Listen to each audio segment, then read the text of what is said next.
After a week of using the Samsung Galaxy S20 FE, I must say for a mid-ranger, this is a great phone. All is not so great because Samsung had to make some cuts in order to achieve this price, but they hit them very, very well. Looking at the spec sheet, it hits all the check marks. But if you look very closely, the truth is in the details.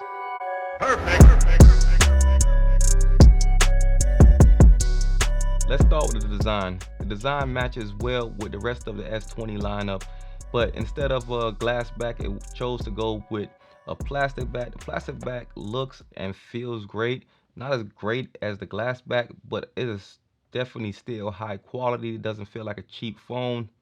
It feels good in the hand.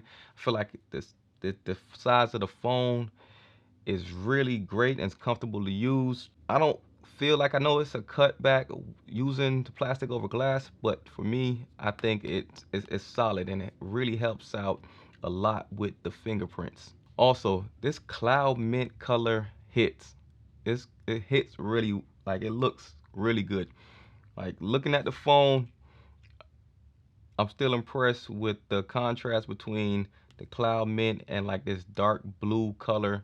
Like all Samsung displays, the S20 FE display is bright and vibrant. It does really great in the sun as well as get dim when using it in the dark. It's a full HD 6.5-inch Infinito display with 120 Hz refresh rate. For me, the 120 Hz display is one of the huge selling points for it. That's one of the main reasons I grabbed it, and especially at this price point, I feel like it's a big win for Samsung. It also includes HDR, Dolby Vision, and I believe Dolby Atmos too. So this display, I don't feel like it's taking any hits. Full HD, it isn't the highest quality resolution, but Full HD works out very well for what I'm using it for. Like I said in my unboxing, there was a cut made with the display using a full HD display other than using the higher resolution display that's in like the S20 Ultra or the S20 Plus. But with those phones, if you want to switch to 120 hertz, it automatically brings the resolution down to 1080p. So just stick it at 1080p and have a 120 hertz display is fine with me because I would have ran those phones in 120 hertz regardless and would have sacrificed the resolution. So it's a cut, but not really a cut. One thing I did notice, there seems to be a bug with the adaptive brightness when using a phone in like a dim situation where this display kind of like, it's like a breathing effect where it gets bright and gets dim, gets bright, gets dim. It's like a pulsing type effect. It doesn't happen all the time, and I wasn't able to capture it on camera, but it's something I feel like I just needed to point out. I think one of the main things Samsung highlighted with this phone is the punch hole front facing camera, which is 32 megapixels. And I can confirm that front facing camera works really well. I don't take a whole bunch of selfies or take a lot of pictures, but when I have used it a few times, I was impressed by the front facing camera. Now, where the cuts were made is on the back camera.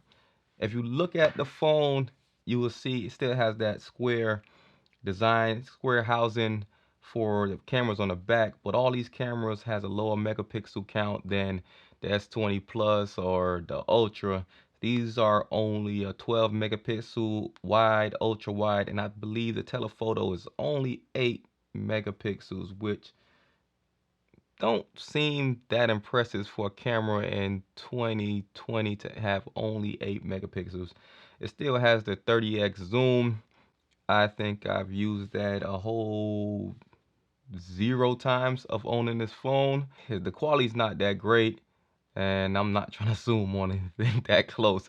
The pictures overall, they're just okay. Normally Samsung phones, like, they blow you away with their picture quality. The FE picture quality, I would say it's good. It's gonna pass, but it's nothing that's gonna blow you away. It do includes a lot of cool features in the camera app, like the single take. That's been like fun to use, and also the live focus when doing videos. Like I said, I don't use the camera that heavily, but I did appreciate the fact that they did include those features with this phone. Overall, the performance of the Samsung Galaxy S20 FE has been great. It's packing the Snapdragon 865 Plus processor, not the regular, the Plus, 6 gigs of RAM, 128 gigs of storage.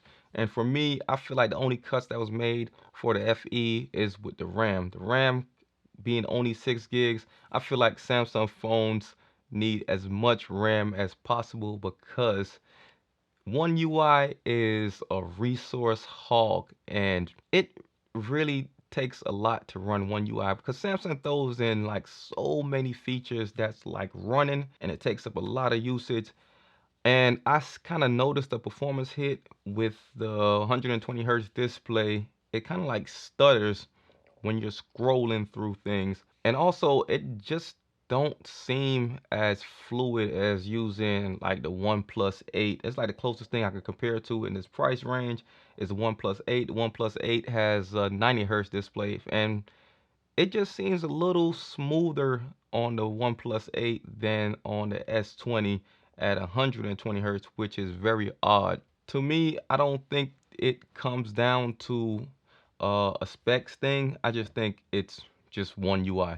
One UI and only 6 gigs of RAM is coming down to that. Okay, battery life. Battery life is no big surprise here. It's a 1080p display, even though it's running 120 hertz. I'm getting pretty good battery life. Around 6 hours of screen on time gets me through most days. Don't really, I can't say it's gonna last you 2 days or anything like that. I didn't expect it to. It's a 4500 milliamps battery, so it's pretty big for this phone, and the battery pretty much lasts me to the whole day. At a high level, you really don't notice the cutbacks Samsung made with the S20 FE, but after using the phone for a few days, I quickly started to notice where they made cuts. For one, they made a cut with the haptic feedback.